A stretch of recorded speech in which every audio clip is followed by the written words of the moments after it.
Hi guys, for today's video is tuturuan ko kayo kung paano maglagay ng CCTV sa inyong cellphone. So yun guys, tama ang inyong narinig. Pwedeng malagyan ng CCTV ang inyong cellphone. Pero dapat dalawa ang inyong cellphone, no? Kasi yung isa ay pang CCTV mo, yung isa ay yung monitor kung para makita mo kung anong ginagawa nila doon. So yun, let's go. So ang una nga pala natin gagawin guys ay dapat meron kayong apps na CCTV. Katulad ng ganito guys. Ayan. So ayan. Kapag meron na kayong apps na ganon, punta na tayo dun sa tutorial. Let's go. Di bale yung cellphone na gamit natin ay dalawa. Ito yung isa. Ito yung isa.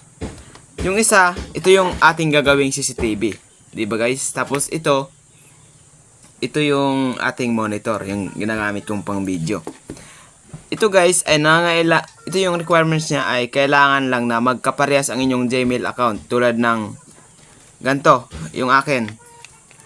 Yung account ko ay Venus Ainungan.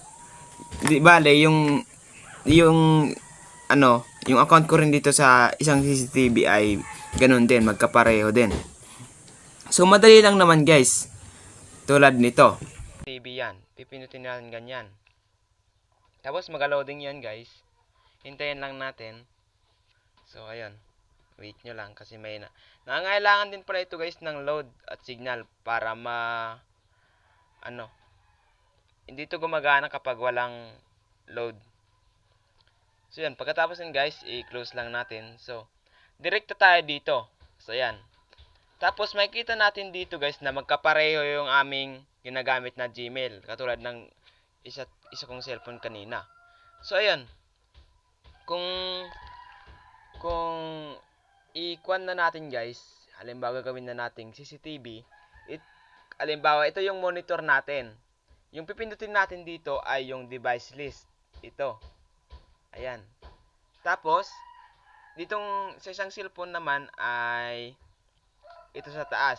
Wait lang. Tapos dito sa isang cellphone naman guys, ito yung pipindutin natin. Yan, yung may camera sa taas. Ganyan guys.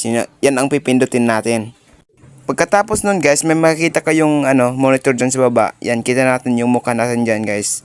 Pindutin lang natin yan guys, tapos magko-connect na tayo. Ayan. So yan, may CCTV na guys yung ating isang cellphone. Ayan, yan yung isa guys ng cellphone ko, yun yung monitor. So, mahina lang nga guys yung signal. Pero kapag mabilis, ay makikita natin ng malinaw. So, yan na guys. So, sa monitor natin, pwede nating i-front yung camera, pwede nating i-back. So, pwede nating laksan yung speaker para malaman natin kung ano yung pinag-uusapan natin. So, dito ay ipapahawak ko sa kapatid ko guys yung isang cellphone, yung CCTV, para makakita nyo talaga kung totoo. So, yung isang cellphone ko ay andun sa loob. Yun yung pinaka-monitor ko. So, medyo malabo nga lang guys yung kuha ng camera kasi medyo mahina yung ating signal. Yan guys. Yan yung ating kapatid. Si Bonsoy. So, yan guys yung isa kong cellphone, diba? Tapos yung isa dun sa taas yung monitor. So, yun lang naman guys. Sana ay nakatulong pa rin ako sa inyo sa gawa ng bagong kalaman. Joke lang. So, ang kailangan lang natin dito guys ay mapindot nyo yung dalawang kinakailangan.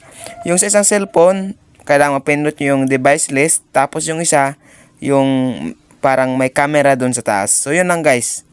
And, ayun. Sorry sa kuha ng camera. Medyo malabo kasi may na yung signal. Pero ganun lang guys magawa ng CCTV sa cellphone.